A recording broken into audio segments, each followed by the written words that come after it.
Era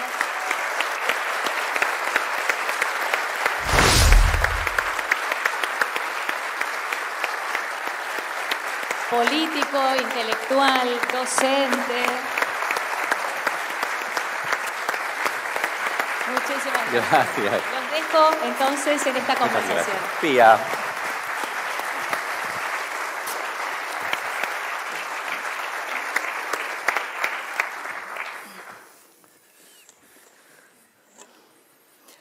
Bueno, bienvenido una vez más. Álvaro, es un honor para nuestra universidad tenerte aquí esta mañana. Acordamos que íbamos a dialogar sobre algunos temas. Esta charla la presentamos como una charla que giraría en torno de la cuestión del conocimiento y la política. Y quisiera empezar planteándote algunas preguntas o algunas reflexiones que involucran la reflexión sobre la universidad y que retoman, o quisiera retomar, el modo en que vos planteás la relación entre conocimiento y política, en dos sentidos, creo yo. El lugar que le adjudicás a la producción de conocimiento en la propia práctica política, en el propio ejercicio del poder gubernamental en el marco de un proyecto transformador, popular, revolucionario, y la otra dimensión que tiene que ver con el modo en que planteás el lugar del compromiso político en la producción de conocimiento académico, científico, etcétera. En relación con la primera dimensión, me interesa mucho dos notas que le sumás y comparto con quienes están acá, que le agregás a la cuestión de la producción de conocimiento en el marco de la propia práctica política, y es que, por un lado, este conocimiento tiene que ser resultado del ejercicio de la crítica.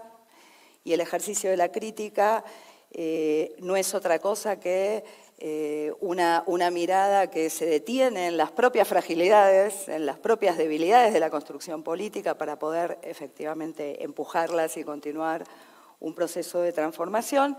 Y la otra nota es que ese conocimiento que es necesario producir en la práctica política, en el ejercicio del poder gubernamental, debe ser sometido al debate público. Me interesan dos cuestiones acá. Una sería qué lugar ocupan o podrían ocupar las universidades en la producción de ese conocimiento. O, lo voy a decir de otra manera, si la relativa externalidad de la universidad pública como institución en relación con el ejercicio de la práctica política permite producir un conocimiento útil a los fines de ese análisis crítico, o si se trata de un conocimiento que necesita ser producido al calor de la práctica política, del ejercicio del poder gubernamental. Y la otra cuestión que te quería plantear es cómo manejaban ustedes, junto con Evo, a lo largo de sus años de gobierno en Bolivia, la tensión entre la necesidad de legitimar las propias acciones de gobierno y, al mismo tiempo, someter a debate público las propias debilidades. Y es una cuestión que me importa mucho porque tengo la sensación de que en la Argentina esta tensión se resuelve en general más en favor de la legitimación que de la discusión pública acerca de las debilidades. Con esto podemos empezar, si te parece. ¿Me prestas el libro un ratito? El libro. Oigan, un saludo a todos, a todas las personas que están acá presentes. Por supuesto, a nuestra querida rectora de la universidad, a los miembros académicos, al directorio, al director, a María Pía, que hoy vamos a conversar con ella, al director del Centro Cultural de la Cooperación, a Ramiro y a Andrés, y a todo el equipo que ha colaborado para producir este ladrillo Le decía a la rectora que si se aburren al leer, pues por lo menos úsenlo para bloquear la carretera cuando hay algún levantamiento. Funciona. Tiene la densidad como para también eso.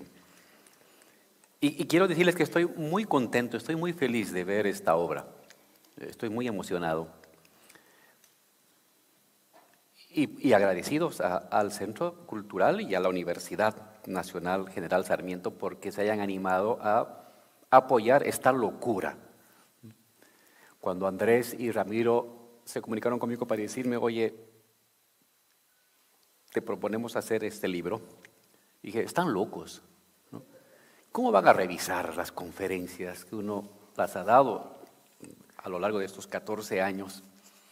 ¿Te imaginas el tiempo para revisar una por una la pinche conferencia del Álvaro? Para ver cuál sí, cuál no. Me pareció una locura. Pero luego otra vez insistían Ramiro y Andrés de que eso tenía que salir y seleccionaron y me mandaron una lista infinita. Y dije, ¿estos cuates qué han hecho? Y luego lo fueron comprimiendo, seleccionaron las que consideraban más importantes, las separaron por áreas. Y de la impresión inicial de ver que era una locura, luego se convirtió en algo que me emocionaba mucho. Y quiero darle manifestar mi profundo agradecimiento a Andrés y a Ramiro por todo ese gran esfuerzo. Y claro, luego uno ya entiende, ¿no? Uno no da conferencias, porque son conferencias a lo largo de la gestión de gobierno con Evo. Uno nunca da en gestión de gobierno una conferencia para la posteridad. Está pensando en el momento. Y está pensando en el auditorio, en las personas que nos están viendo. Y está pensando que, como encima se transmitían por televisión nuestras conferencias, porque éramos vicepresidente, entonces, ¿cómo hacerle útil esa media hora o esa hora que uno va a estar atento para las personas que nos están viendo? La señora que está en la casa, el señor que está en el barrio o el joven estudiante, ¿cómo les es útil? No estoy pensando en el posterior, estoy pensando en ese momento. Y así fueron diseñadas estas conferencias. Y son 14 años de intervenciones en distintas áreas.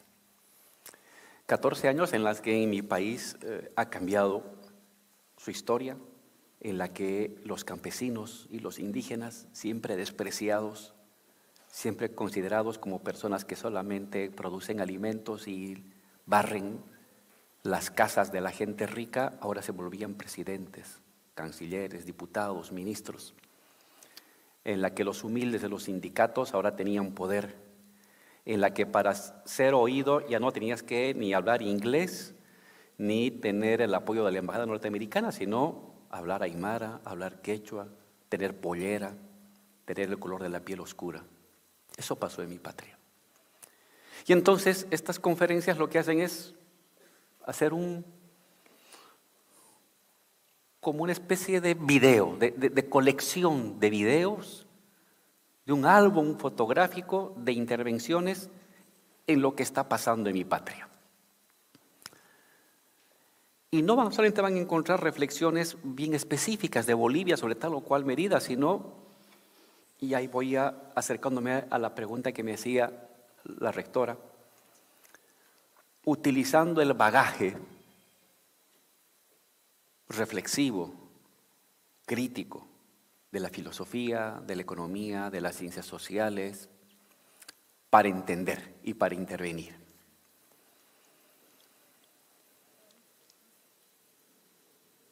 A lo largo de mi vida, desde muy joven, un poco más jóvenes que los estudiantes que están acá, he guiado todos mis apremios, todas mis reflexiones en torno a un eje que me lo dio este gran filósofo y estratega chino. Algunos le dicen que es Sun Tzu, le dicen otros que es otro nombre, pero que te decía, Y yo me lo tomé muy a pecho desde que tengo 15, 16 años.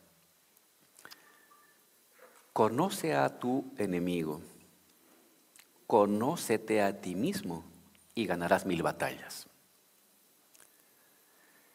Y eso que lo leí a los 15 años ha guiado mucho mi manera de ubicarme en el momento.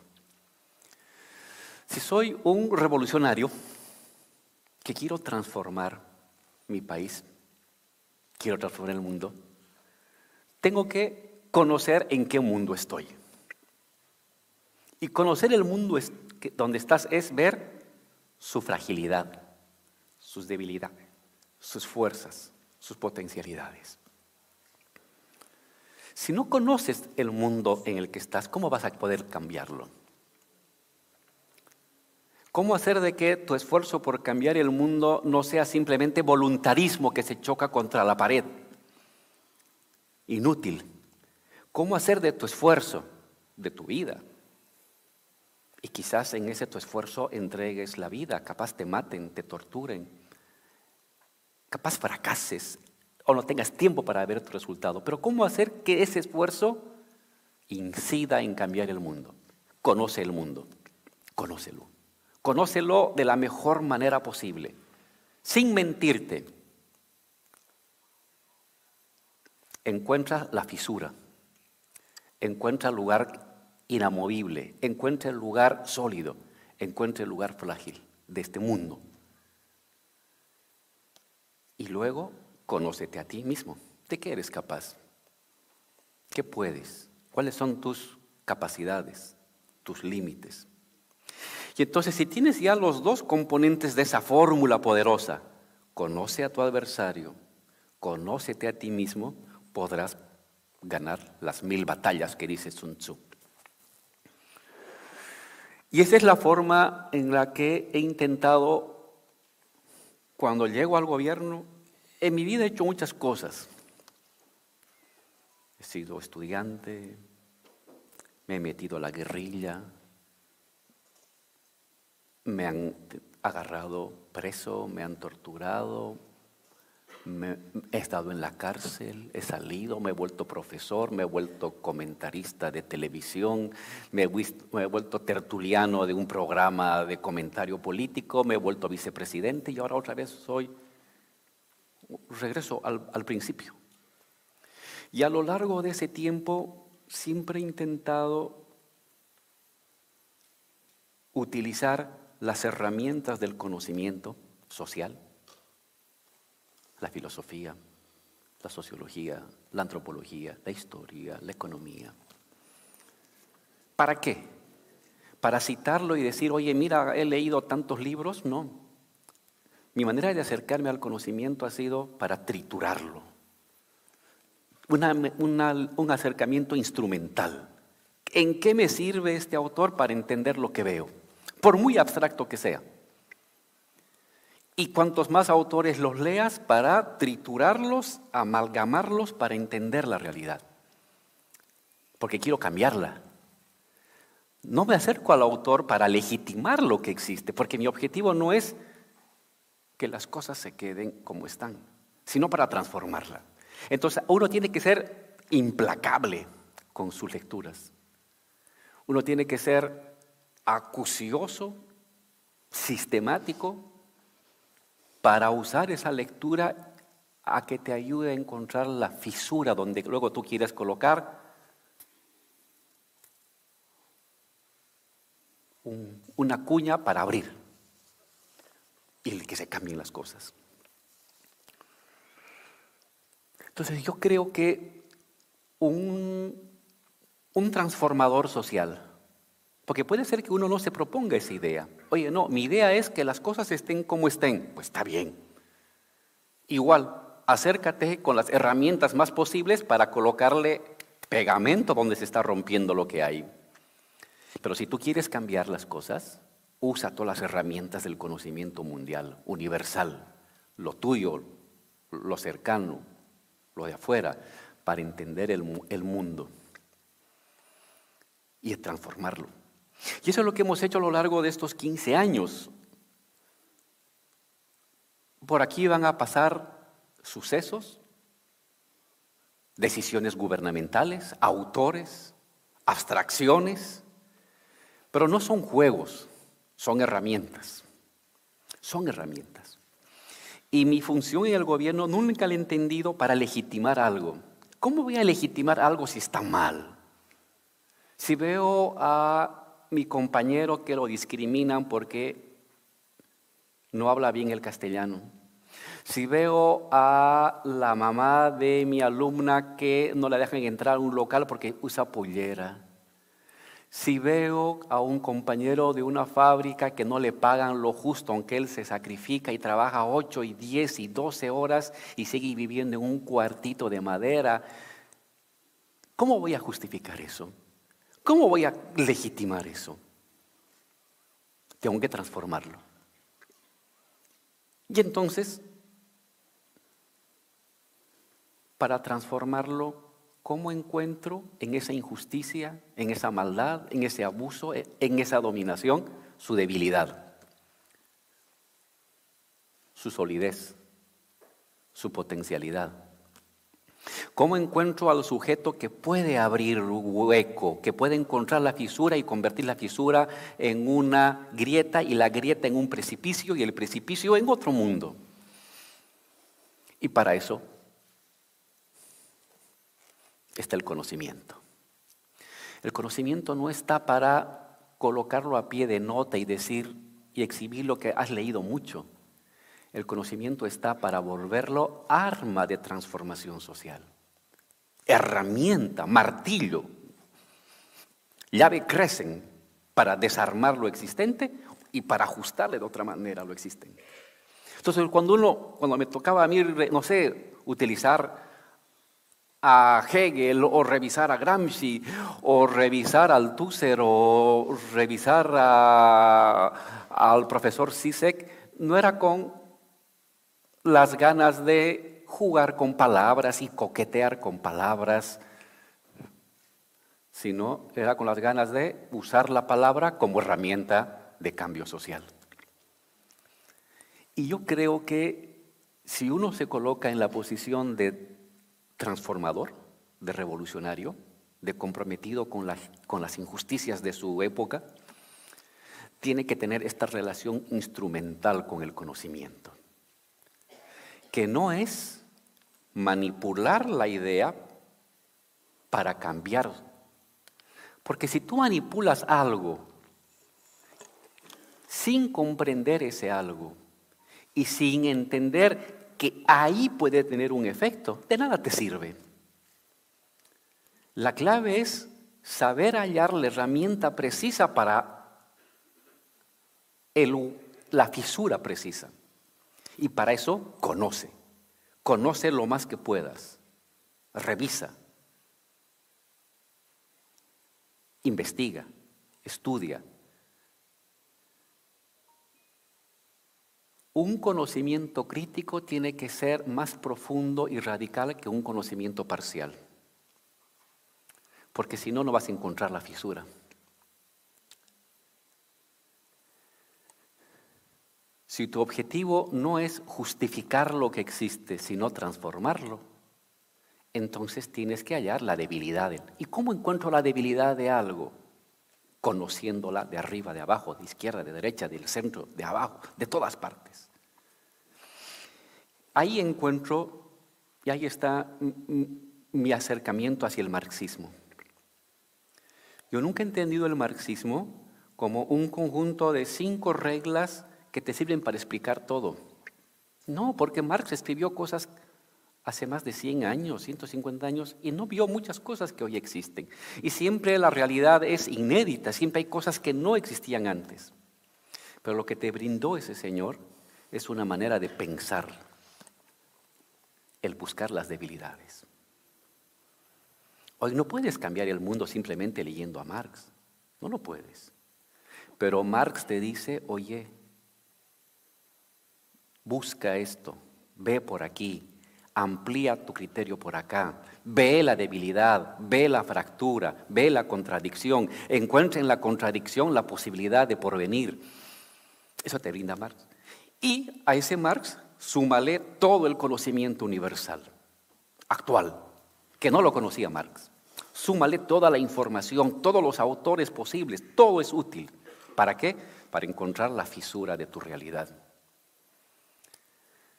Entonces se trata siempre de tener un pensamiento crítico enriquecido. Yo me peleo siempre contra los compañeros que creen que la fidelidad hacia un pensamiento es fosilizarlo y levantarlo meramente como bandera. La potencia de un pensamiento se valida en cómo encuentras la debilidad de lo que quieres transformar.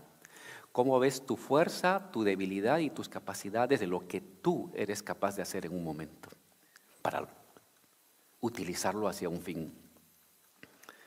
Entonces,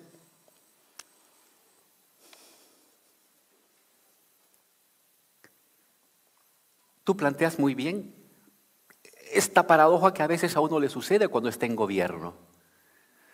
Uno, venimos del campo progresista, queremos cambiar la sociedad, peleamos, luchamos, votamos, nos sublevamos, marchamos y llegamos al gobierno. Y ahí está, ¿cambias o justificas? Hay una fuerza que te llama a que justifiques. No lo digas, porque, oye, eso puede favorecer a la oposición, eso puede favorecer a la derecha. Hay esa fuerza. Estando en gobierno, te dicen los compañeros y tú te das cuenta que eso también es parte de tu función, porque estar en el Estado es estar en estado estable, es lo que está. Y entonces el funcionario tiene que intentar, una de sus fuerzas es a justificar lo que existe. Es hasta donde podemos llegar. Hasta aquí llegamos y ya no se puede más, porque más allá es más complicado, es difícil, es imposible y podemos entrar en contradicciones y podemos tener dificultades y la derecha se va a potenciar.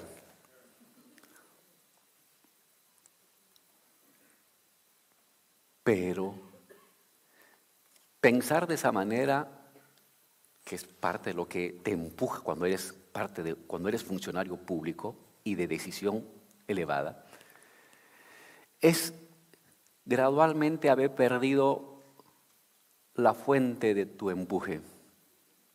Porque si eso me dices, cuando todos tienen agua potable, todos tienen salud, todos tienen educación, todos tienen transporte, todos tienen un buen trabajo, pues sí, consérvalo porque está todo bien. Pero si estás en el Estado y a pesar de lo que has hecho, sigue habiendo gente pobre, sigue habiendo gente discriminada, sigue habiendo injusticia, por muy de que estás en el Estado, hay cosas que no las estás cumpliendo. Y en esta dualidad que le atraviesa al revolucionario en gobierno, legitimar lo que existe para no darle fuerza a la derecha, o transformar lo que existe con el riesgo de perder. ¿Cuál tomas? Hay algunos compañeros que dicen, hasta aquí logramos, defenderemos lo que tengamos, y si bien no logramos todo lo que quisimos, pues es lo que se puede, y si todavía quedan muchos pobres y humillados, ni modo, que se aguante. Y hay otros que decimos no, porque no solamente nuestra lealtad con nuestro conocimiento, sino nuestra lealtad con nuestra propia historia y con nuestro propio ser te exige que te arriesgues, que sigas cambiando, que la mirada de un niño pobre que tiene hambre te exige que tomes la decisión de no legitimar lo que tienes, sino de continuar la transformación. ¿Hay riesgo de que eso fortalezca a la derecha? Hay el riesgo, es verdad. Pero no animarse a hacer esa transformación y esa crítica de lo que ahorita tienes, de las debilidades que tú tienes ahorita, de las insuficiencias que tú tienes ahorita. No hacer esa crítica es, desde mi punto de vista personal, traicionar la fuerza que te llevó a donde estás.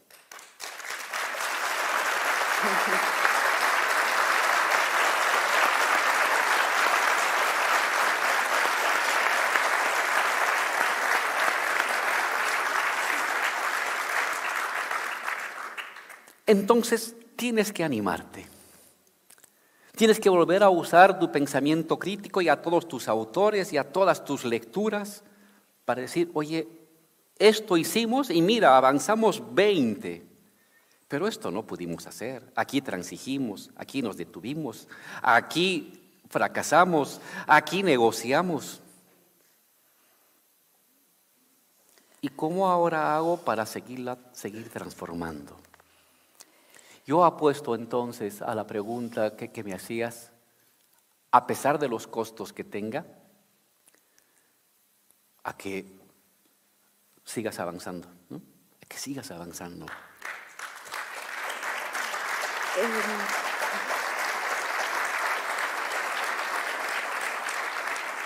Esto me lleva, Álvaro, al segundo sentido en que vos planteás la relación entre conocimiento y política, en este caso al que alude al compromiso político de aquel que produce un conocimiento científico académico en una institución como esta.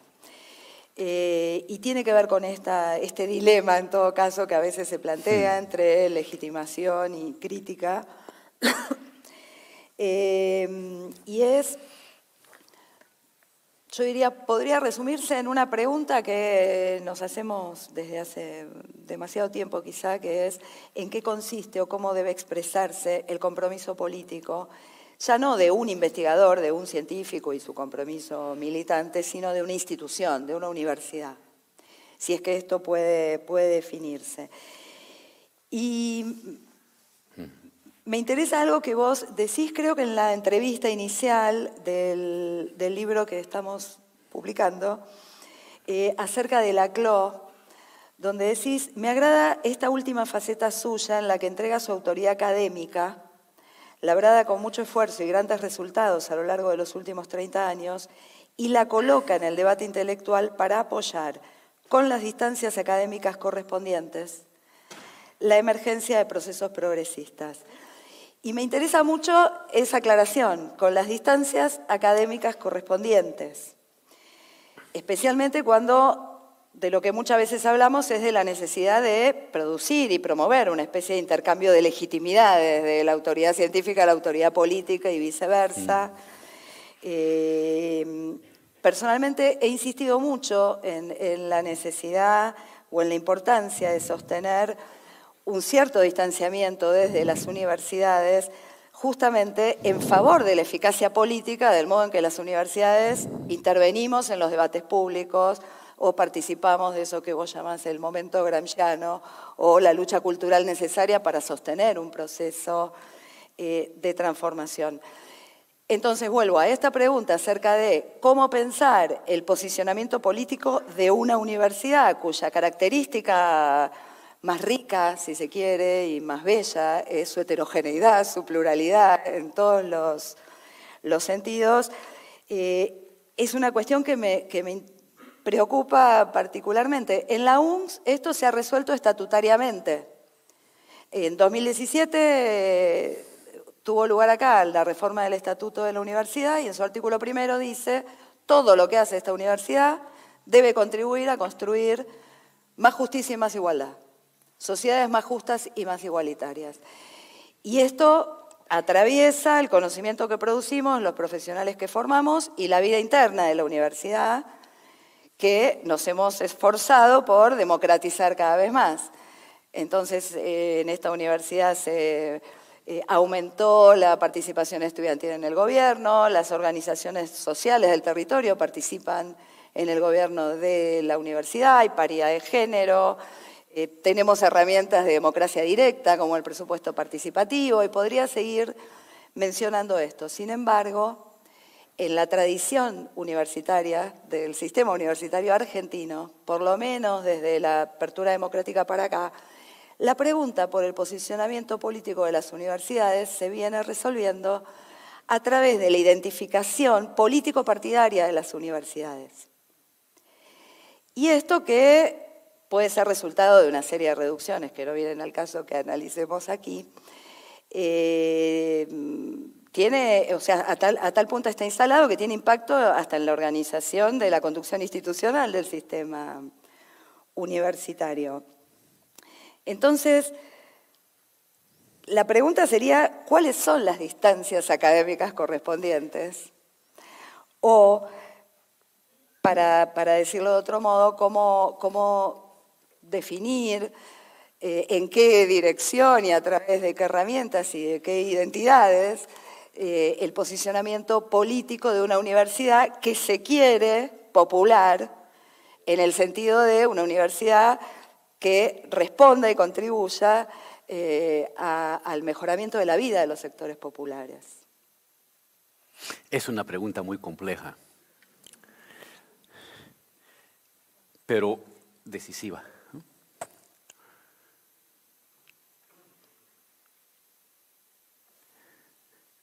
Un primer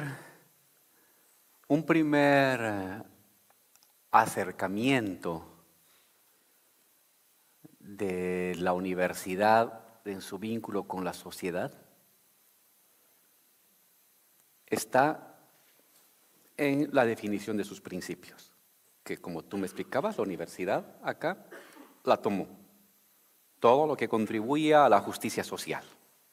Es un esfuerzo, es una primera orientación buena y es como una especie de señalética de cómo moverse hacia futuro. Un segundo momento es cómo vamos a entender la universidad como un espacio de privilegio o como un espacio de democratización. Ustedes, los argentinos y los bolivianos, tomamos casi como una cosa natural el que la universidad sea pública. Y de hecho, las universidades públicas argentinas son a nivel planetario las más prestigiosas y hay una universidad pública que está en el puesto 60 del mundo. Ninguna boliviana. Y están por encima de la UNAM y por encima de la Complutense y por encima de la Sorbona en la calificación. Es una universidad pública, no es una privada. Hay otros países para los cuales lo público es apenas un futuro. Chile.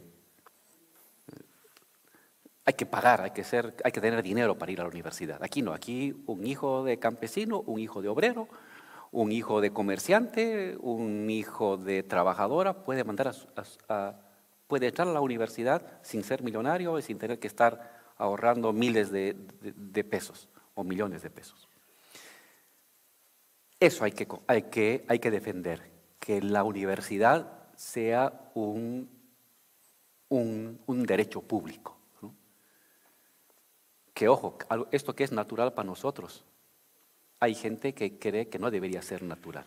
¿No? He visto aquí en el debate que dicen, oye, hay que cerrar esas universidades públicas que son centros de formación política, dicen, ¿no? O sea, quieren privatizarlas.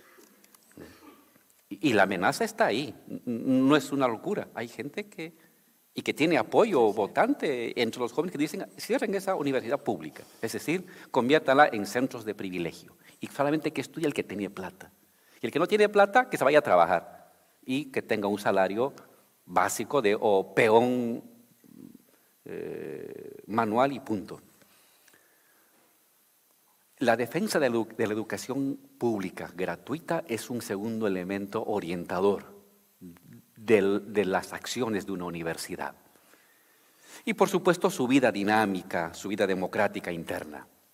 Cuanto más participativa y cuanto más los estudiantes se animan a romper las jerarquías tradicionales de la universidad, mejor. Y una tercera cosa es brindarle a los jóvenes que vienen a nuestras universidades, que confían en las universidades, lo mejor que uno puede.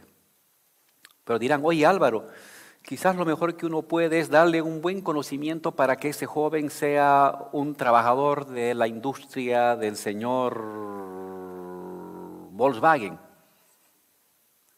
Si ese joven está viniendo a la universidad para capacitarse, para mejorar su fuerza laboral y tener conocimientos para entrar a una industria, dale el mejor conocimiento. Sé honesto con él.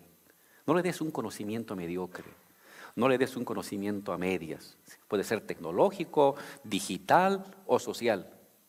Que la universidad cumpla con esa expectativa, porque muchos jóvenes de origen popular vienen en la perspectiva del ascenso social, de la movilidad social. Mi padre no trabajó, no fue a la U, le pagaban poco. Yo quiero ir a la U para que me paguen más. Y quiero ir a la U para que luego pueda tener quizás mi empresita y quizás poder ahorrar y tener mi propia casita. Y tú no puedes decirle, oye, no, vas a ser un explotado por el capitalista si estás pensando en eso. Dale a ese joven lo mejor de su expectativa. Dale el mejor conocimiento. Pero también muéstrale, oye, te voy a dar el mejor conocimiento para que tú puedas tener un mejor ingreso en la industria, en la fábrica o en el comercio. Te voy a dar lo mejor que puedes encontrar en el mundo o en el continente. Pero también te puedo mostrar que hay otra oportunidad. Hay algo mejor que este mejor. ¿Qué tal si algún día, sin necesidad de tanto sacrificio, el señor Volkswagen te paga el triple de lo que te paga hoy? Se lleva menos ganancia, que tiene mucha, y te da parte de la ganancia porque es tu derecho, porque es tu trabajo.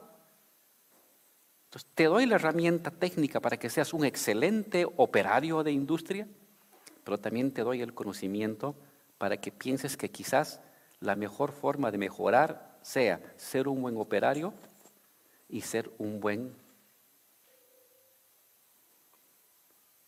una persona sindicalizada o luchadora que pide los derechos de los demás. Entonces, nuestra universidad tiene que tener la capacidad de brindar ambos conocimientos. El pensamiento técnico necesario que te reclama la familia y el joven estudiante que viene a la universidad, y el pensamiento crítico que te abre otros horizontes. Y quizás tú digas, no, oye, me interesa seguir siendo trabajador toda la vida y que el señor Volkswagen se lleve su plata al extranjero y que me pague mejor salario, ¿ya? Pero también habrá otro que dirá, qué bien que sea el mejor operario, pero también puedo hacer que ese señor Volkswagen me pague el doble, no se lleve tanta plata al extranjero y tenga yo mejores condiciones de vida. Entonces, la U tiene que brindar ambos conocimientos, el técnico y el crítico. Y será el alumno el que tome la decisión, o el alumno que diga cómo lo mezclo, cómo lo combino o cómo lo utilizo. Ahora, ese es un punto fundamental, ¿no? Cuando se trata de pensar en el avance de procesos transformadores. Pensaba en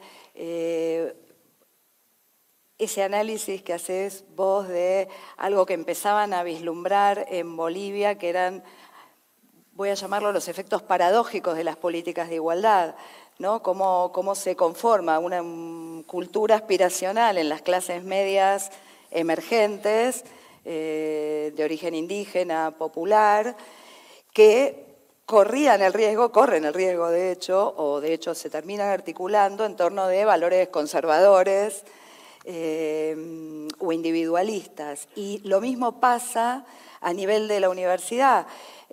Hace poco celebramos los 70 años de la gratuidad universitaria, en 2019, y decíamos en ese momento que 70 años de gratuidad universitaria en la Argentina fueron más eficaces para promover el ingreso de los sectores populares a la universidad que para volver a la universidad popular, esto es, para subordinar todo lo que hace en favor de los intereses de los sectores populares. Para dar solo algún ejemplo, son las universidades públicas argentinas, gratuitas desde hace 70 años que defendemos, las que forman los economistas ortodoxos que sostienen las políticas neoliberales cuando les toca gobernar. O son las universidades públicas argentinas, gratuitas desde hace 70 años, que han promovido el ingreso de los hijos de las clases trabajadoras, como decía Perón, profesionales que reproducen estereotipos de género en sus prácticas cotidianas. Entonces, pareciera que no es suficiente promover el ingreso de los sectores populares para construir una universidad que ponga lo que hace al servicio de los sectores populares cuando el propio código científico y académico reproduce los intereses dominantes. La distinción disciplinaria del conocimiento, por ejemplo, el lenguaje científico, el hábitus profesional de cada campo profesional. Entonces ahí tenemos todo el tiempo una tensión con ese asunto que evidentemente es muy difícil de resolver, pero no podemos olvidar, para citar al viejo Aníbal Ponce, que él decía por la década del 30 que había que eliminar los aranceles universitarios para romper el monopolio de la ciencia de manos de las clases dominantes. Y sin embargo, haber suprimido los aranceles no necesariamente permitió romper ese monopolio. Sí, lo que pasa es que ninguna victoria es perpetua. Y como decía el viejo Hegel, todo tiende a convertirse en su contrario. Cualquier conquista, si no se la realimenta y sigue en movimiento, luego se vuelve una contraconquista. Es la maldición de la objetivación. Todo lo que se objetiva tiende a convertirse en lo contrario a lo que tú buscabas. Y es así. Pero uno no puede rendirse. Luchas, transformas, se objetiva y no te contentes con la objetivación. Vuelve a luchar, a transformar, porque si no, la objetivación te va a objetivar a vos. Y luego, como decía el viejo Marx, no te vas a reconocer en tu obra. Lo que le pasa al trabajador. La riqueza es un producto del trabajo. Es trabajo. Pero hoy, ¿en qué viene ese trabajo? En una casa en Nordelta de un ricachón que está matando a los carpinchos, ¿no? Pero es tu trabajo. Es tu trabajo. Tu trabajo ha devenido en algo que te domina. Y así sucede con toda objetivación, en el gobierno, en el Estado, en la universidad. Y la idea es volver a transformarlo. Y volver a transformarlo. Avanzar y no contentarse. Avanzar se objetiva como derecho y volver a transformarlo para volver a objetivarlo y volver a transformarlo, porque si no, lo que se objetivó te va a transformar a vos.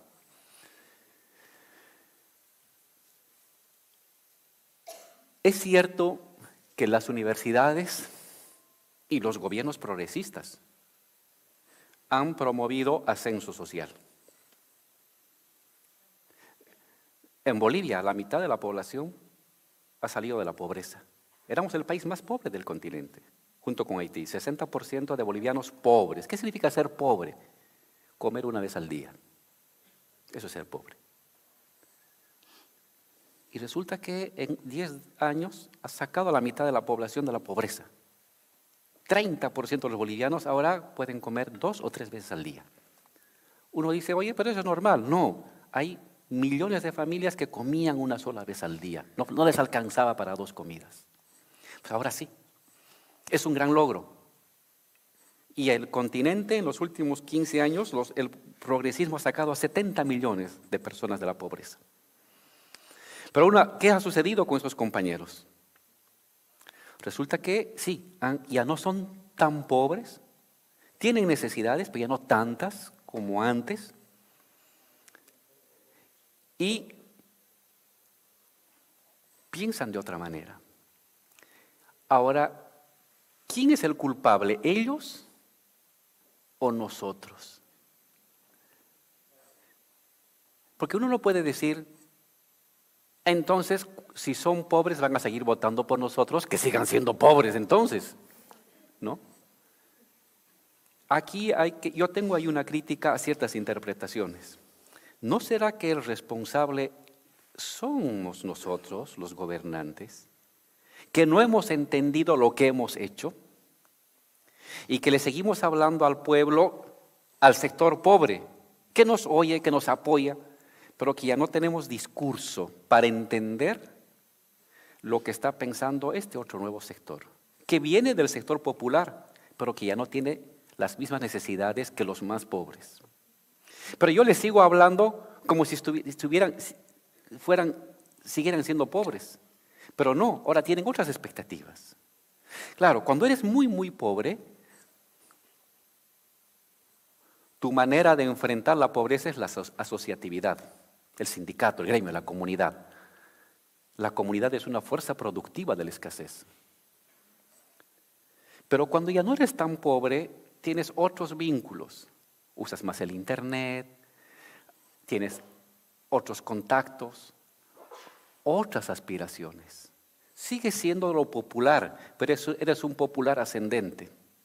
Y el gobierno progresismo no sabe hablar a ese sector popular ascendente. Sí sabe hablarle al popular de abajo, pero ya no sabe hablarle al popular ascendente, que tiene aspiraciones de mejora. Ya tiene agua potable, ya tiene luz, ya tiene una escuela cerca, ya tiene una casita de ladrillo, ya no es de adobe, y ahora quiere tener una casita más grande, quizás ahorrarse para tener un taxi. No es rico, no es potentado, no es patrón, es lo popular, pero es un popular modificado. Y entonces el progresismo, si se fosiliza, no entiende su obra, porque este sector popular ascendente es tu obra, pero ya no lo entiendes tú, porque ya no sabes hablarle, ya no sabes entender sus circuitos de cómo está construyendo opinión pública, de cómo construye criterio colectivo. Crees que sigue siendo como antes, pero ya no es el de antes. Entonces ahí el progresismo tiene que tener la habilidad de enriquecer su entendimiento y su propuesta. Se ha complejizado lo popular, fruto del progresismo. Entonces, lo popular ahora tiene otras aspiraciones, otros circuitos de información, los antiguos y unos nuevos, otras maneras de asociarse, otras aspiraciones. Y no quiere que lo trates como antes, quiere que lo trates de otra manera, que le reconozcas otro sitial. Pues intenta hacer eso, ¿no? Eso nos ha pasado también a nosotros. Y eso yo llamo una fosilización de la propuesta progresista que no logra entender los resultados de su propia acción. Entonces, yo creo que en esta nueva etapa hay que tener políticas y comprensiones de este sector popular, que todavía hay un pedazo de bolivianos, de argentinos, de brasileros, de uruguayos, de paraguayos pobres, pero también políticas hacia lo popular ascendente, que ya no son iguales ni tienen la asociatividad de este sector. Y cómo poco a poco irlo enmarcando en temas de solidaridad, de justicia social. Claro, porque aquí es más fácil de que la mirada aspiracional sea hacer como el señor, no sé, como el señor dueño de Mercado Libre, un emprendedor, un unicornio les llaman, ¿no? Pero hay posibilidad de 10 unicornios, no de 30 millones de unicornios. Los que pueden llegar acá, pero el resto se va a quedar en medio. Y esa frustración tú la tienes que saber explicar, entender, y no que se vaya hacia el lado conservador, hacia el lado de la propiedad. Y ahí la U, el catedrático, tiene que usar su autoridad moral. Cuando yo hablaba del profesor Laclau, sobre el cual tengo varias críticas, pero en este temita, por lo menos el aporte de él fue: soy un prestigioso profesor de Inglaterra, todo el mundo me lee, y en vez de usar eso para legitimar el neoliberalismo, lo uso para explicar el populismo. Podía haber hecho más él, por supuesto, pero no es un marxista. Pero por lo menos hizo eso, ¿no? Y ya, ¿no? Habrá otros profesores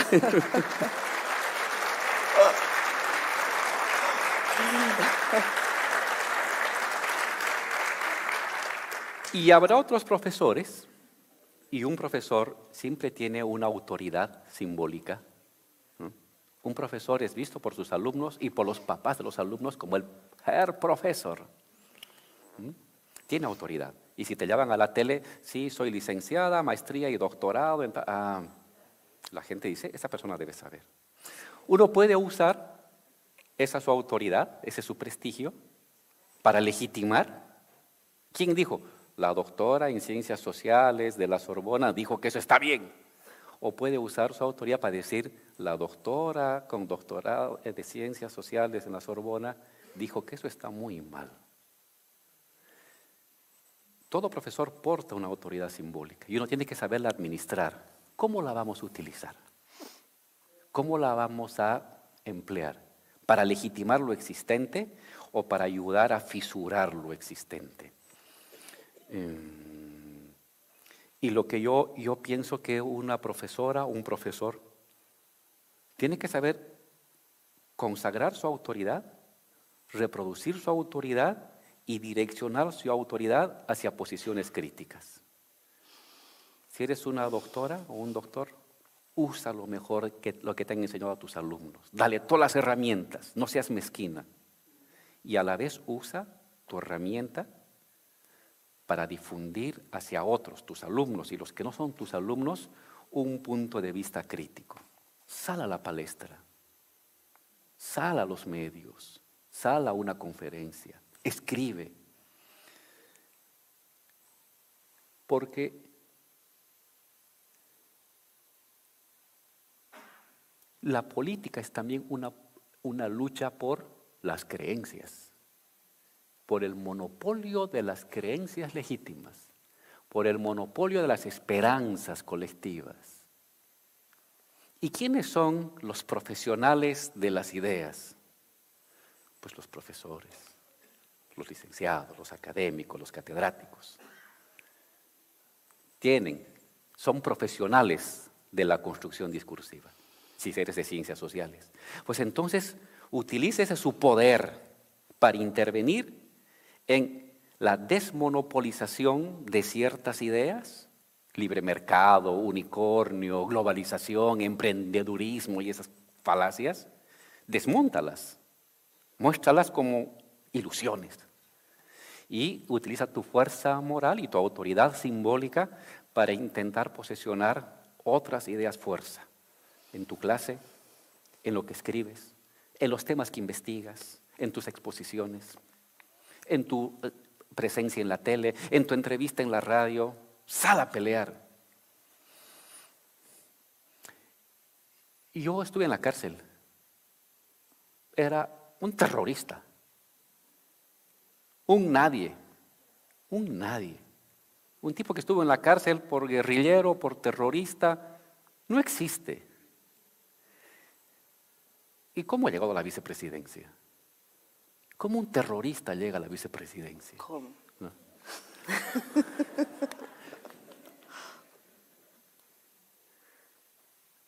Porque me metí a la pelea de las ideas. Saliendo de la cárcel, rogaba por tener 8 palabras en un periódico.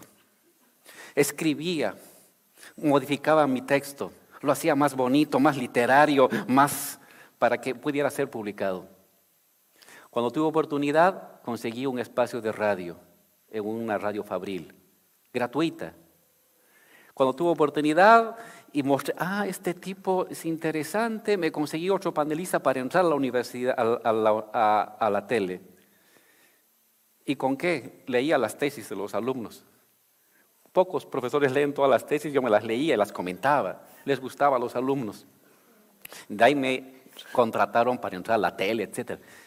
Es decir, peleé para meter una palabra, de una palabra una línea, de una línea una frase, de una frase un texto, de un texto la presencia física. Claro, y al final, el año 2003, era el comentarista de un noticiero de televisión. Pero comencé desde abajo, comencé como un marginal, como una persona que nadie lo escuchaba. Y a codazos busqué que la palabra pudiera ser oída por más personas. Porque esa era mi ansia. ¿Cómo hago que mi palabra que estuvo encerrada en la cárcel sea oída por 2, luego por 4, luego por 10, luego por 100, luego por 1000, luego por 1 millón, luego por 10 millones? Porque me daba cuenta del poder de la palabra. Y me desesperé para que ese poder de la palabra vaya encontrando una recepción. Tardamos 10 años, otras personas tardarán 40, pero me daba cuenta del poder simbólico que uno puede tener cuando administra ciertos conocimientos. Hablando de la palabra, le vamos a dar la palabra Pía. a María Pía López, que sabe usar las palabras como nadie. No creo. No, pero estaba escuchando muy atentamente este desarrollo, porque quería agregar un tema, Álvaro, a lo que venías conversando con Gabriela, respecto de la relación del conocimiento con lo público, porque hay otra dimensión y que en tu obra está muy presente, en tu actividad política, que es la relación de los conceptos con los movimientos sociales, también en el sentido de esa producción de conocimiento que no es solo leer a Marx muy bien, sino también leer al movimiento muy bien. Y ahí pensaba en algo que está muy presente en algunos textos tuyos, respecto de la relación entre la guerra del agua y la construcción, el uso del concepto de multitud y la idea de la potencia plebeya, ¿no? Es decir, que hay un plano del pensamiento, del conocimiento, que es estrictamente vinculado al movimiento social o a la creación, a la comprensión que surge de las mismas masas populares y la advertencia de quien teoriza, investiga, escribe o milita de eso que está ocurriendo. Y en ese sentido quería retomar dos expresiones que estuvieron circulando, una está circulando desde el principio porque es el título del libro, los que vendrán, les que vendrán, las que vendrán.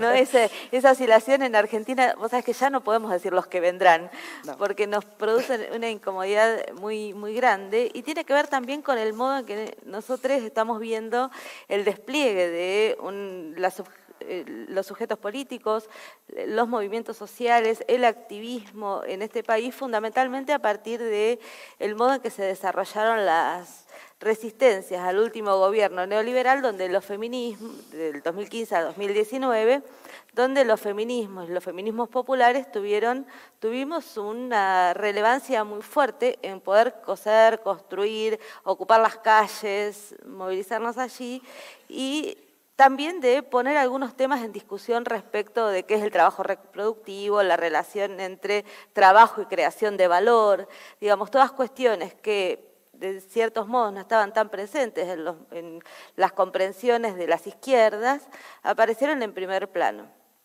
Entonces, lo que te quería plantear para conversar es cómo estás viendo vos estos nuevos sujetos, que no necesariamente son solo los sujetos de los feminismos, sino qué tipo de sujetos hoy son los sujetos que producen una inquietud política y teórica para pensar en América Latina, ¿qué son esos sujetos también como lugares no solo de experiencias de los que vendrán, sino también en el sentido que vos decías al principio de la conversación, dijiste, bueno, cuando estuvimos esos 14 años y el gobierno, también los que estaban, los más subalternos, los compañeros que venían de los lugares más relegados de la vida social boliviana, se convirtieron en ministros, ministras, secretarios, en lugares de la nueva clase dirigente. Bueno, cuando pensamos en los que vendrán, también nos preguntamos por quiénes son, de dónde surgirán esas nuevas sectores dirigentes y a quién le estaríamos. ¿Para quién estamos pensando esta disposición que a mí me parece extraordinaria? Porque vos decías, las conferencias no estaban destinadas al futuro, estaban destinadas a cada uno de sus presentes, pero al mismo tiempo son interpelaciones muy profundas para los más jóvenes y quienes vendrán, y son un modo también de hacer, de transmitir una experiencia para que, lo decís vos en algún momento, para que los fracasos no sean siempre los mismos fracasos, ¿no? Entonces, en ese sentido, quería traerte la pregunta por los nuevos sujetos, esos sujetos como fuente teórica y también de nuevas posibles dirigencias, y también pensando que parte de quizás los conflictos que tuvieron en la propia experiencia del gobierno del MAS en Bolivia tuvieron que ver con esta dificultad del diálogo con los feminismos, ¿no? O que eso por lo menos parecía a cierta distancia cuando ocurre el golpe, que generó momentos muy conflictivos con las compañeras de distintas agrupaciones, ¿no? Sí. Mira, María,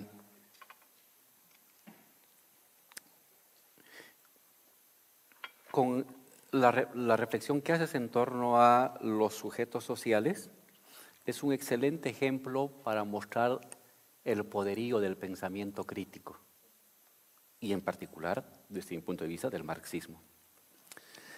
Hasta los años 80, en el Parlamento, en los ministerios, en los asesores, que de hecho los grandes decisores en las políticas económicas en tiempos neoliberales no son de las universidades públicas. Al menos en Bolivia no.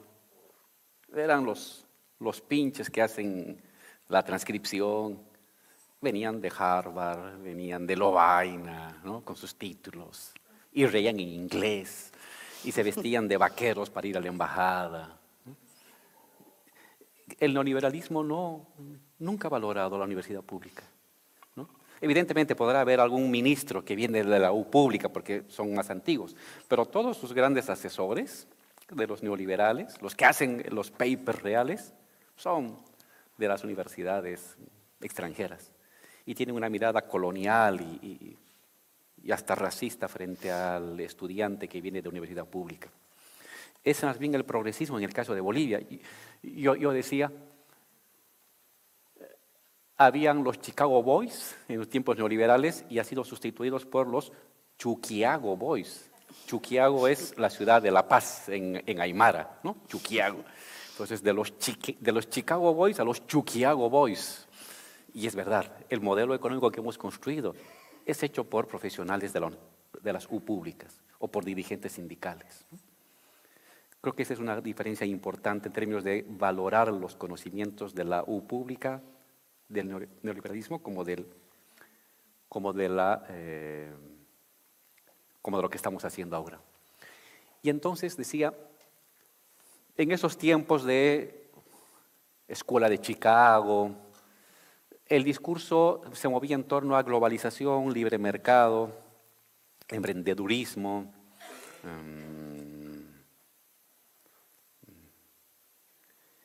y cuando estallan las grandes sublevaciones del 2000-2001 en Bolivia, este aparato conceptual no podía entender lo que sucedía.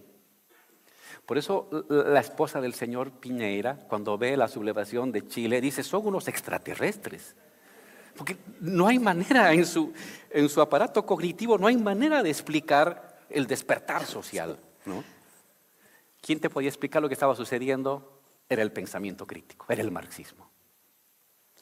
Mientras todos los intelectuales de moda y hegemónicos decían, esta es una locura, no se entiende, porque la gente salía a las calles, salía de las comunidades a las carreteras, marchaba, se desplazaba, y no tenían cognitivamente la posibilidad de explicar lo que estaba pasando. Y nosotros, con un grupo de compañeros, marxistas todos, simplemente teníamos el aparato cognitivo para entender lo que estaba pasando en Bolivia. Se está agotando el neoliberalismo, están emergiendo nuevos sujetos sociales, acuñamos el concepto de movimientos sociales y luego vino gobierno de movimientos sociales, gobierno indígena, etcétera. Y claro, la voz marginal de un guerrillero que le hablaba a 5 personas, de un día para el otro encuentra una plaza predispuesta a buscar otros referentes discursivos y explicativos del mundo. Y lo agarramos. Quizás eso no puede suceder en 20 años, pero cuando se da una posibilidad, agárrate y no lo sueltes. No lo sueltes. Y es el momento en que uno pasa de la marginalidad a ser un referente, porque está explicando el mundo. ¿Y quién te permite entender críticamente el mundo? Tus herramientas. Lo que has aprendido en la U, lo que has aprendido en el sindicato, lo que has aprendido en tu casa, herramientas críticas para transformar el mundo. Este es un ejemplo del poderío del marxismo. Pudo explicar de mejor manera lo que estaba sucediendo en la realidad. Y eso va a suceder siempre. Esa es la potencia del pensamiento crítico frente a el pensamiento conservador o el pensamiento legitimador de lo existente. Porque siempre el mundo va a transformarse. ¿Quién explica ahora lo que está pasando en el mundo? ¿Qué categorías sirven para explicar lo que está sucediendo en el mundo? El mercado ya no me sirve para explicar el mundo. El Estado ha salvado al mercado en la pandemia. La pelea entre Rusia, China, Estados Unidos y Europa es una pelea de imperialismos. Ese viejo concepto que lo habíamos enterrado y que lo usaron hace 100 años, se vuelve ahora un conocimiento potente para entender la lucha de intereses en el mundo. Y la idea de emprendedurismo y de libre mercado ya no funciona. Biden, por un decreto, ha sacado a una cuarta parte del territorio mundial de la globalización. Ya no son las leyes naturales del libre mercado las que rigen en el mundo. Entonces, esas cosas reales que se te enfrentan solamente pueden ser explicadas por el pensamiento crítico. Igual la emergencia de movimientos sociales. La virtud de la nueva oleada del pensamiento crítico latinoamericano y boliviano en particular fue que pudo pensar lo social más allá del mero núcleo obrero, porque la mirada de la izquierda se centraba en el movimiento obrero, pero no entendía cómo lo obrero no es que había desaparecido, se había modificado, se había transformado. En Bolivia dimos la primera pelea contra los neoliberales fue si había proletarización o desproletarización. Estaba de moda en los años 90 que el mundo se estaba desproletarizando, que el adiós a la clase obrera se acabó, cuando lo que estaba pasando es de que se estaba modificando la forma obrera. Ya no era de gran industria, sino de industria fragmentada, ya no había del barrio obrero, sino de una diversificación de ubicaciones territoriales, etc. Y eso también nos permitió entrar al debate de lo indígena. El marxismo te permitió entender cómo podía darse estas formas híbridas de la lucha social y la lucha de clases con lo étnico, con lo cultural y la potencia del movimiento indígena de los años 2000 hasta el día de hoy. Y soy un convencido de que el marxismo te da las herramientas para entender eso. Si es un marxismo vivo, crítico, atento al debate mundial, atento a la realidad y a la articulación de todo el conocimiento universal para entender críticamente la realidad. Y claro, hoy en Bolivia tú tienes que el gran sujeto movilizador es el movimiento indígena. Y en torno al movimiento indígena se articulan otros sujetos en marcha. El sujeto obrero, distinto al de los años 50 o 60, pero sujeto obrero. El movimiento barrial de las ciudades y de las zonas periurbanas. Y gradualmente un movimiento de la lucha de las mujeres por la igualdad y su reconocimiento, pero todavía muy embrionariamente. Y en el caso de Argentina, yo quiero comentarte la experiencia que me tocó ver. Estuve en Argentina el 8 de marzo y caminé por el centro. Y fue tan fascinante. Era casi como estar el año 2000 en la Guerra del Agua para mí, porque vi un desborde de mujeres que ocuparon las plazas, las calles. Los varones nos hacíamos a un costadito y tú veías niñas de 8 años, 10, 14, 16 y las activistas de 20, de 30, pero ocupando el territorio y sintiéndose soberanas y cómplices. Me fascinó. Y cuando vi eso dije, aquí está el futuro.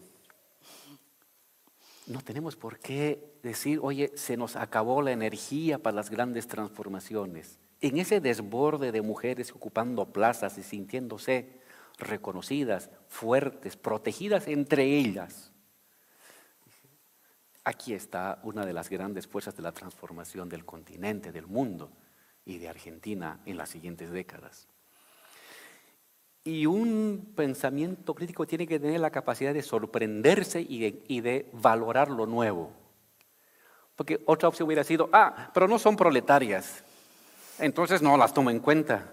Ahí había todo, había clase medieras, había obreras, había hijas de comerciantes, había sus madres comerciantes. Era una mezcla multifacética de lo popular. No estaban las chetas, habrán marchado en Norelta, pero ahí estaban otras, ¿no? Nosotras marchamos con los carpinchos nada más. Era pues un desborde de lo popular, fascinante, fascinante. Y yo decía, algo así ojalá se vaya a dar en otros países. En mi país no tenemos un movimiento de mujeres tan fuerte. Y creo que el de Argentina es el más fuerte del mundo. Y esta es una de las grandes limitaciones, ¿sí? Que en el caso de Bolivia, o en el caso del Perú, o en el caso de Ecuador, etcétera, la fortaleza de un movimiento de reivindicación de los derechos de las mujeres. Pero existen embriones de eso. Y la posición crítica debe consistir en saber reconocer y apoyar. Y quizás inicialmente con problemas, porque puede emerger ante un pensamiento tan machista que prevalece en las luchas sociales. Inicialmente este despertar del movimiento de mujeres puede tener posiciones críticas, incluso contra los progresismos. Y hay que saberlos entender, porque ¿no fue acaso así como despertó el movimiento indígena? El movimiento indígena en Bolivia despertó peleándose contra el marxismo. Era la manera de romper las losas de dominación cultural de siglos. Y en el caso de mujeres hablamos todavía de más siglos, porque esto se remonta a 4.000 o 5.000 años atrás. Y entonces, inicialmente, los procesos de despertar de la lucha de los sectores más subalternos pueden tener esas dimensiones contradictorias. Y no por eso hay que descalificarlas. Son parte del despertar, complicado, conflictivo, ¿no? Y ojalá que esos despertares, aún críticos frente al progresismo, continúen, se amplíen, porque está claro que en el momento en que se irradien con más fuerza, también van a ser enriquecidos con otras maneras de ver el movimiento de mujeres, más popular, más plebeyo, más campesino, más indígena, que no lo es ahorita, más obrero. Ahorita es un despertar más de lo clase media baja o clase media ascendente. Y cuando se irradien y se articulen con lo comunario, con lo barrial, va a haber una mutua interacción y enriquecimiento que va a modificar muchos de sus planteamientos actuales. Sí, pero en ese sentido, ese es el proceso que vimos en Argentina, que fue de mucha modificación desde las apariciones más de clase media, claro, hasta los feminismos populares barriales con mucha inserción, y que modificaron por eso el mapa de las resistencias, ¿no? Fundamentalmente eso, y generan más preguntas y otro tipo de contradicciones y de conflictos, pero al mismo tiempo se sitúan en relación a lo último que te quería plantear, que es, también aparecen como objeto directo de las nuevas derechas, porque lo que me parece que está apareciendo como claramente en distintos procesos de América Latina, y no solo de América Latina, pero es la emergencia de derechas que son derechas que no tienen prejuicio en declararse colonialistas, en declararse racistas y también en declararse machistas, ¿no? De lo que fue el caso de Bolsonaro, pero también lo que estamos viendo de emergencia o el golpe que recibieron ustedes en Bolivia, donde también tenía estas características, donde aparece una derecha que no tiene digamos, no necesita, ya no necesita disfrazarse o enmascararse como una derecha democrática modernizante, sino que puede construirse en relación a formas muy arcaicas, y por eso digo coloniales, de establecimiento de las jerarquías en nuestra región, y por lo tanto elige a los indigenismos, a los feminismos como enemigos predilectos. Lo que te quería plantear, y ya para ir cerrando esta parte de la conversación, y que me gustaría ir invitando a que suban a estar en el último tramo a los dos extraordinarios autores de este libro, Ramiro Parodi y Andrés Seidman, que están sentados allí, pero me gustaría que estén aquí también a hacer este último tramo. El trabajo de Ramiro y Andrés es realmente excepcional.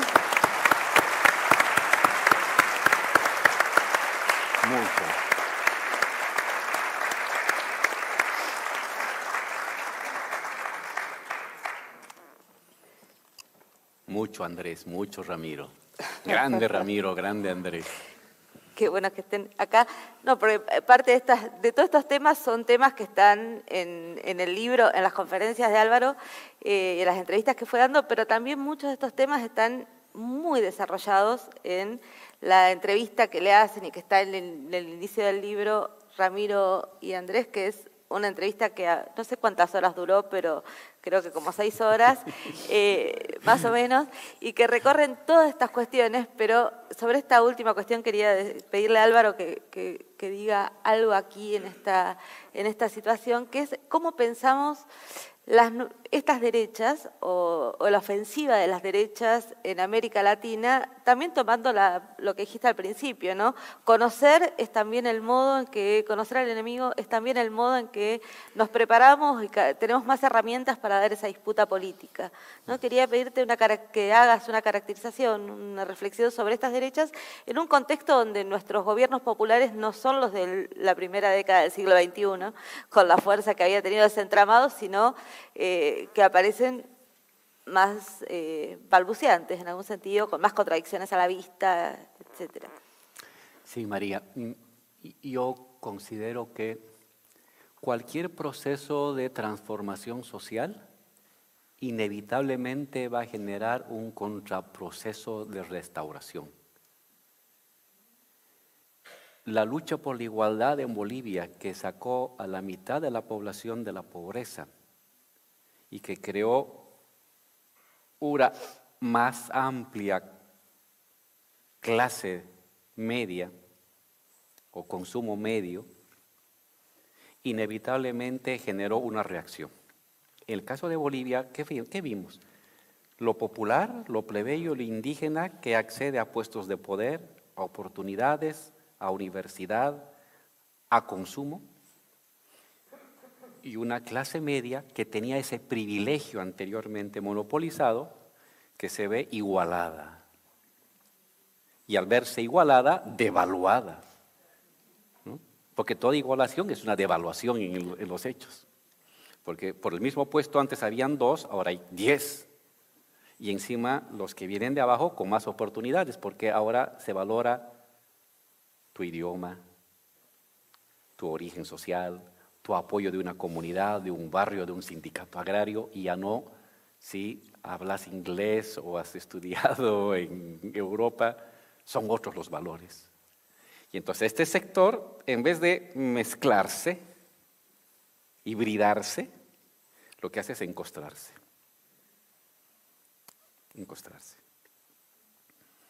Y asumir posiciones muy conservadoras. Por eso lo primero que hacen cuando se da el golpe de Estado es quemar la huifala. No pudieron matar a Evo, porque la idea era colgar a Evo en la plaza.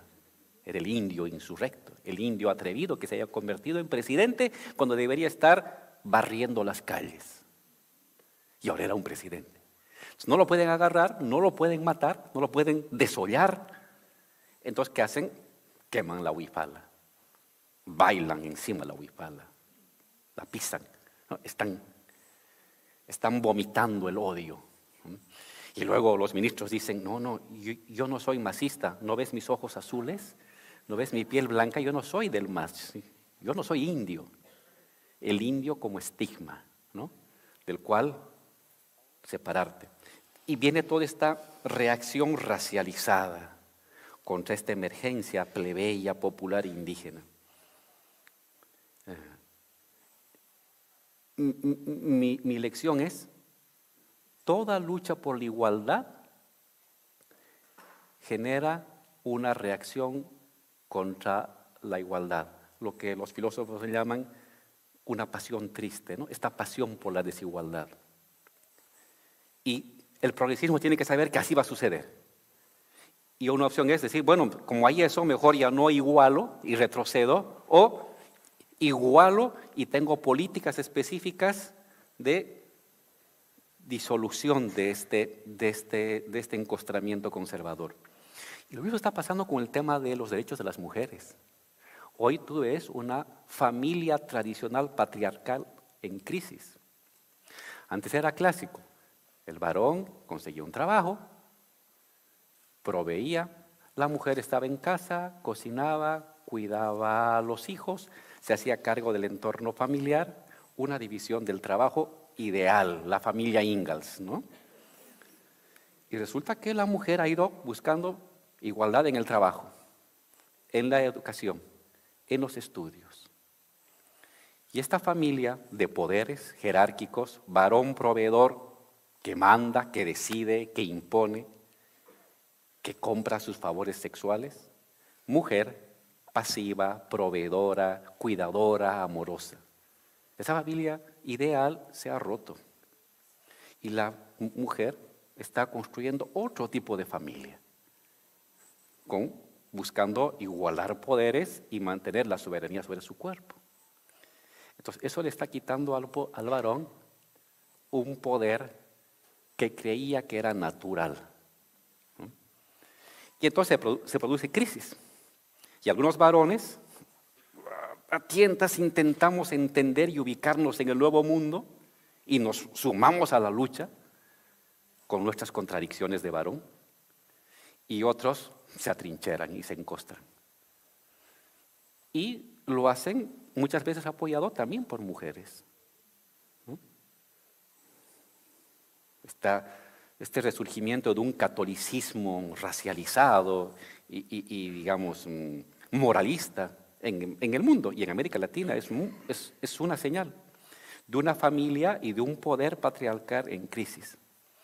Y a medida de que el movimiento de la lucha de las mujeres se vuelva más fuerte, vas a tener una reacción igualmente de fuerte. Y de hecho, las nuevas derechas son ahora racistas, supremacistas, antifeministas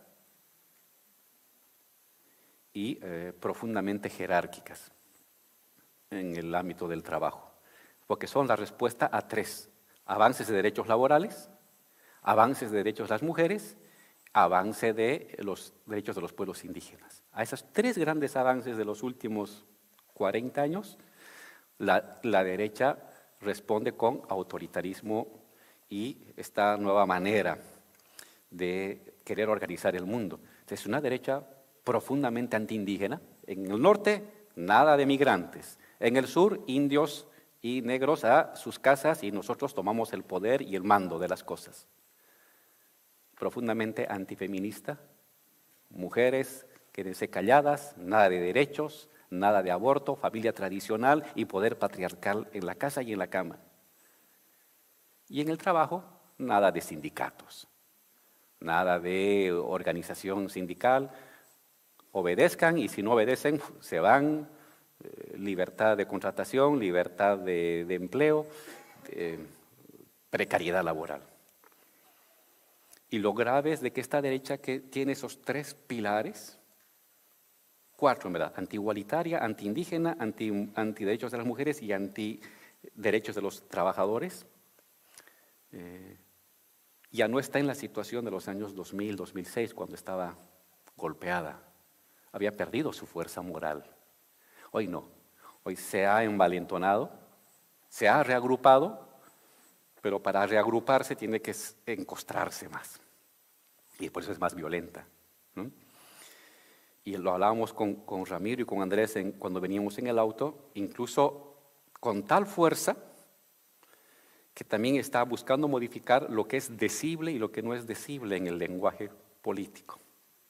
¿No? Ahora no se ruborizan hablando mal de un indígena. En Bolivia un diputado ha dicho, los indios apestan. Un diputado de nuestro parlamento. Eso hace 10 años era impensable. Y encima se ríe y se pone y canta y se cree actor de televisión. Y le sacan los memes y en el TikTok con sus insultos. Lo decible es un objeto de lucha actualmente. Y van a intentar desmontar todos los grandes logros en derechos humanos, en derechos sociales, en derechos de las mujeres, para imponer una mirada autoritaria, vertical, por las buenas o por las malas. Bolivia muestra que están dispuestos a usar las malas para imponer su criterio. Trump lo intentó hacer, en la democracia, una de las más antiguas del mundo, el tipo manda a su gente a que se entren casi a quemar el Capitolio. Si eso han hecho allí, ¿qué pueden hacer acá? O sea, nadie está a salvo hoy día. Esta derecha reaccionaria tiene pilotes ideológicos, tiene una fuerza social, tiene un proyecto autoritario y tiene capacidad de movilización. Ya no es una derecha acomplejada y no es una derecha meramente parlamentaria. Como el Parlamento ya es un lugar donde pueden perder, entonces se van, parte en el Parlamento y parte en la calle. Entonces, se ha complejizado la lucha, el sector de la derecha. Y esta generación, la generación de los que están aquí presentes, va a enfrentar los siguientes 20 años esta lucha con un sector conservador, ultraconservador, profundamente autoritario y profundamente antidemocrático. Y si no nos movilizamos y organizamos de la suficiente manera, el riesgo del triunfo de estos sectores está presente. Y nadie sabe lo que luego irán a hacer, porque esa gente destila odio, viene a vengarse, no viene a conquistarnos. En los años 90 nos querían conquistar, todos vamos a ser Norteamérica, todos vamos a ser emprendedores, ahora no. A la casa, por la buena o por la mala, con garrote, con autoridad, con imposición, con violencia. Lo que tienes al frente es una derecha encostrada, muy, muy violenta y muy peligrosa para el destino de nuestros países. Sí, coincido con esa percepción, pero también que todos los esfuerzos intelectuales, políticos, militantes de muchas de las personas que están acá tienen el sentido, que es siempre un sentido defensivo y constructivo. Yo quería, antes de pasarle la palabra a Andrés y a Ramiro, solo decir una frase que me gusta mucho, que está en este libro, de todas las que me gustan, pero es una que Álvaro Sadefinas dice que en la cárcel aprendió a bailar con el tiempo. Y esa imagen es tan hermosa de alguien que puede bailar con el tiempo, que es precisamente alguien que puede pensar en esos largos plazos que son los de la historia, los movimientos y las largas luchas. Y entonces aún estas derechas son un episodio en esos largos plazos de los tiempos de la vida popular. No sé si quieren, Andrés, Ramiro, comentar algo. Bueno, ¿qué tal? Buenos días. Sí, un poco comentar brevemente el espíritu del libro, porque lo que nos interesa y el propósito de su publicación desde ya es que sea leído, que sea difundido, que sea discutido, que sea debatido, que circule, ¿no? Que circule esa palabra tan valiosa de Álvaro García Linera. Y es un libro que tiene que ver con discutir lo que fueron los procesos políticos latinoamericanos de los primeros 15 años del siglo XXI, ¿no? Es decir, esta derecha que en los últimos años vemos cómo pretende llevar a cabo un proceso de venganza, un proceso de revancha social, lo que hace es estigmatizar, demonizar y tratar de borrar la memoria de lo que fueron esos primeros 15 años del siglo XXI, ¿no? Que Álvaro en algunas de sus conferencias llama década virtuosa de América Latina, ¿no?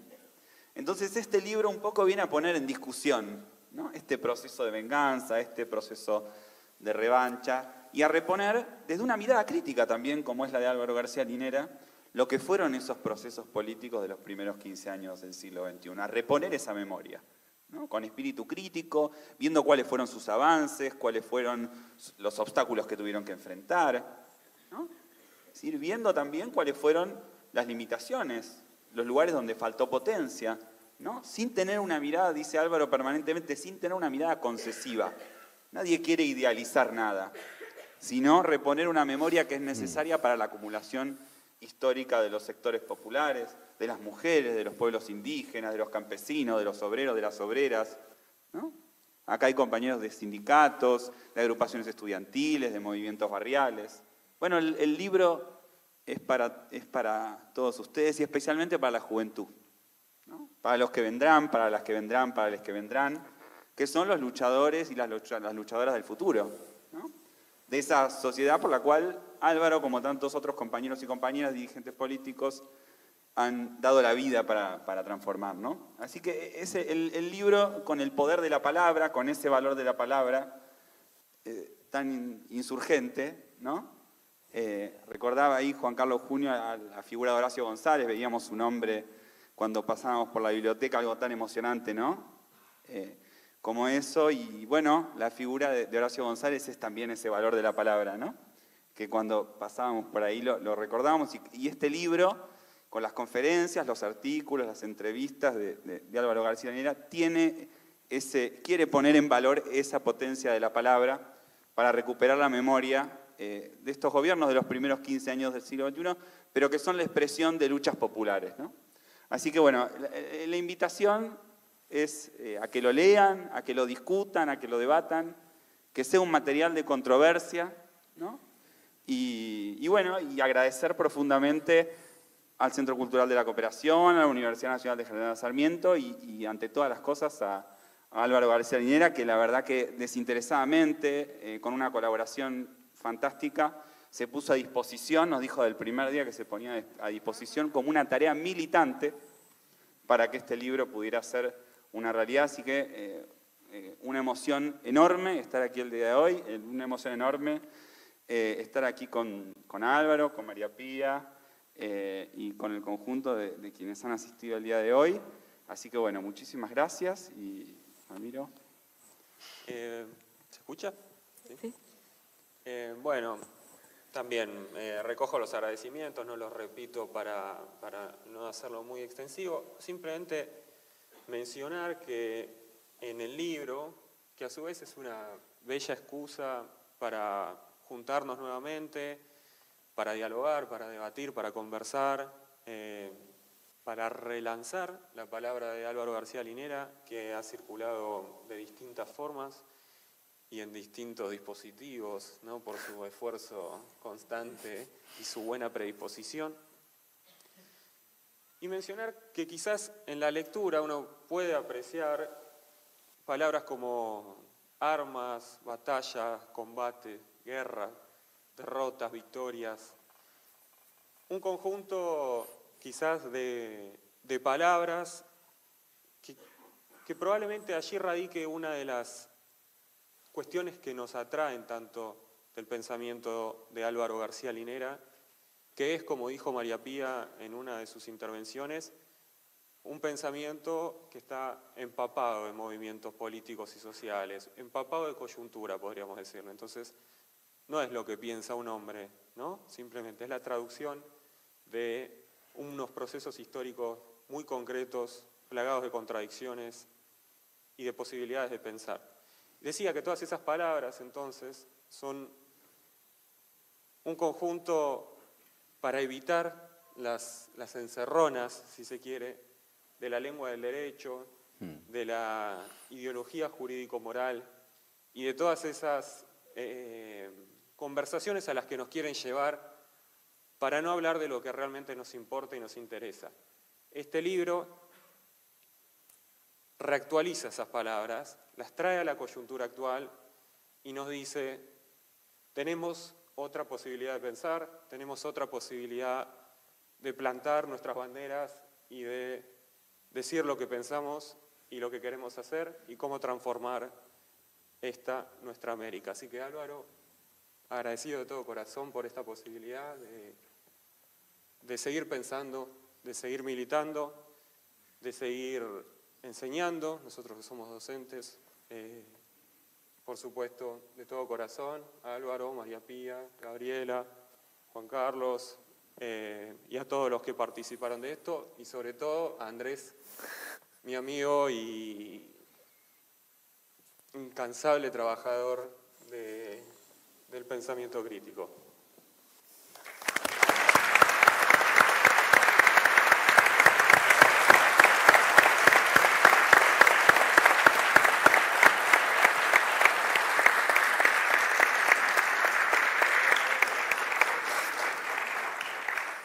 Creo que tengo esto todavía.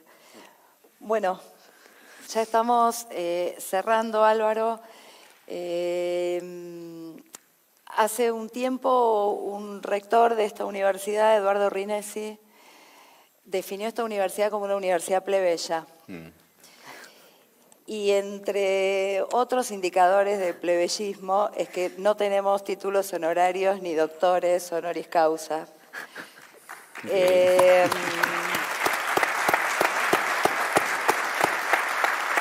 No tenemos la figura, con lo cual te lo entregaríamos, a pesar de todo si lo tuviéramos, pero no lo tenemos.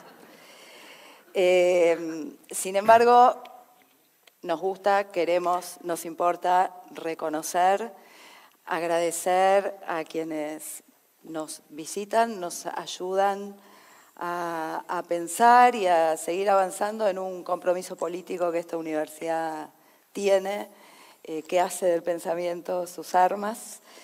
Y lo hacemos, queremos hacerlo a través de una resolución que hemos tomado, que es designar a este tremendo intelectual y político de la América Latina contemporánea, que es Álvaro García Linera, visitante ilustre de la Universidad Nacional de General Sarmiento. Muchas gracias.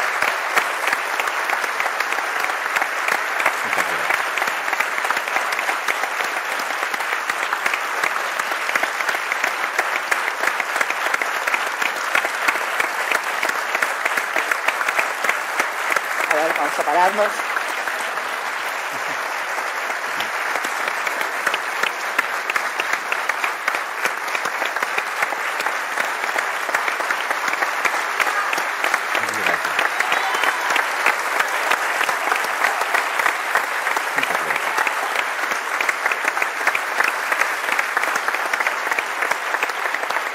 Juan Carlos.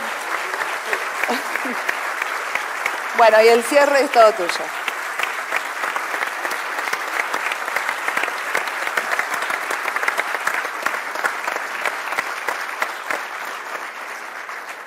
Oigan, muchas gracias, ¿verdad? Que muchísimas gracias a todos, a todas las personas que están acá. Y decirles que aquí hay una compilación densa de 14 años y va dirigido para todos, pero en particular para los jóvenes, ¿no? Esto es lo que hicimos. Agárrenlo y ustedes háganlo mejor, les toca. Muchas gracias.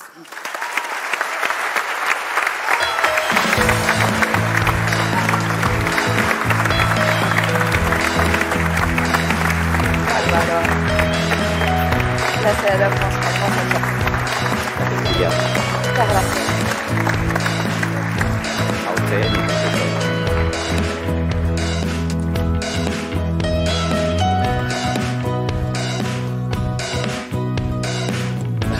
Qué grande terminar con esa frase.